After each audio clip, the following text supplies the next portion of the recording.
So hello guys, welcome to my channel. তো আজকেও একটা নতুন ভিডিও নিয়ে চলে এসেছি। তো আজকে যাচ্ছি হায়দ্রাবাদে ইসকন টেম্পল। তো দেরি না করে বাসে উঠে পড়লাম। বাসে ওঠা মাত্রই দেখি বাস ফাঁকা।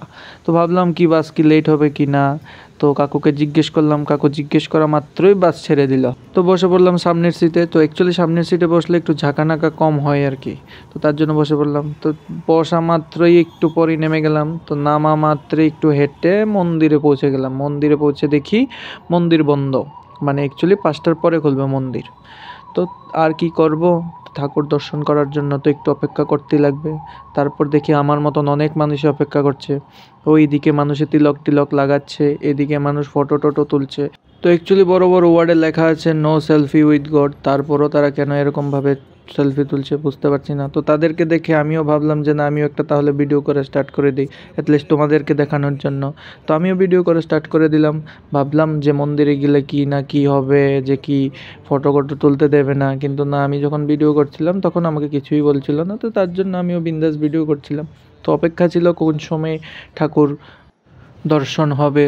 তো বলতে বলতেই ঠাকুরের দর্শন হয়ে গেল, গেট খুলে নিল। খোলা মাত্রই মানে এত ভীষণ ভাল লাগছিল, মানে মানুষের প্রথমে এখানটায় আর কোনো ভিড় ছিল না, হঠাৎ করে মানুষের এত ভিড় চলে আসলো যখনই খুললো।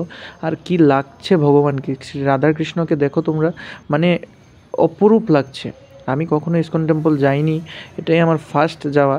কিন্তু এখানটায় গিয়ে মানে বুঝতে পারলাম যে মানে ওখানে গেলে তোমরা বুঝতে পারবে। তো যদিও যাও তোমরা কখনো, এখানে গিয়েও একবার। এটা হলো হায়দ্রাবাদের এবিটস বলে একটা জায়গা আছে, ওখানে তোমরা গেলে যেতে পারো। আর এখানে বসে এত আনন্দ পাবে। তো বসা মাত্রই দেখলাম যে এখানে কীর্তন স্টার্ট হয়ে গেল। তো আমিও কীর্তন করা একটু স্টার্ট করে দিলাম, ঠাকুরের নাম একটু নেওয়া স্টার্ট করে দিলাম। তো তোমরা একটু দেখো, একটু শোনো, দেখো।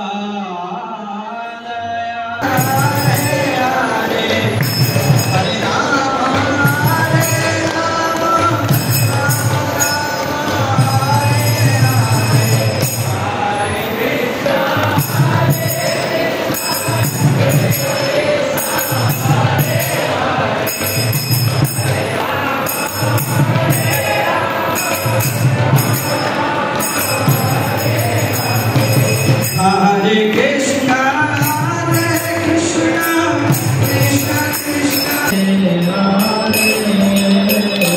Hare Krishna, Hare Krishna, Krishna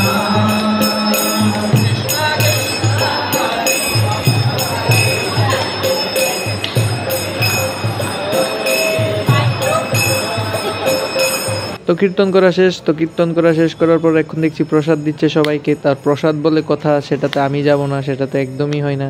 তো একটার জায়গায় আমি দুটো নিয়ে নিয়েছি, কারণ আমি বলছি যে আমি প্রসাদ খুব খেতে ভালোবাসি। তো প্রভু বলছে যে খাও খাও, চাইয়ে তো দুবারা ফিরসে আনা। তো প্রথমে তো দুটো নিয়েছি, তারপর আরেকটা নেবো কিনা ভাবছি, আগে খেয়ে দেখি। তো প্রসাদটা খুব অনেক সুস্বাদু ছিল। ভাত আর কাবলি বুটের একটা সবজি দিয়েছিল। তো এই ঠাকুরের নাম নিয়ে মুখে দিয়ে দিলাম দেরি না করে। তো প্রসাদ খেয়ে দেরি করলাম না, চলে আসলাম মেট্রোতে। তো মেট্রোতে যাবো, আসার সময় বাসে এসেছিলাম, তো এখন রাত হয়ে গেছে, তার জন্য মেট্রো দিয়ে চলে যাব তাড়াতাড়ি। তো মেট্রোতে ওঠার পর তো উঠেই দেখি অনেক প্রচণ্ড ভিড়। তো তার জন্য আর ফুল ভিডিওটা করতে পারলাম না মেট্রোর ভিতরে, কারণ অনেকটা ভিড় ছিল। তো যদি তোমাদের ভিডিওটা ভালো লেগে থাকে, লাইক শেয়ার সাবস্ক্রাইব অবশ্যই করবে। আর এখানটা এসে দেখি গণপতির বিসর্জন হবে। তো অ্যাকচুয়ালি এটা আমি যেখানে থাকি রুমের একটু আগে আমাদের গলিতে এই পূজাটা হয়। তো এখানে এসে দেখি এটার বিসর্জন চলছে। তো এখানে একটু দাঁড়িয়ে তোমাদের সাথে একটু ডায়লগ ফাইলগ মারছি। তো এতটুকু ভিডিওটা ছিল, ভালো লাগলে লাইক শেয়ার সাবস্ক্রাইব। তো টাটা।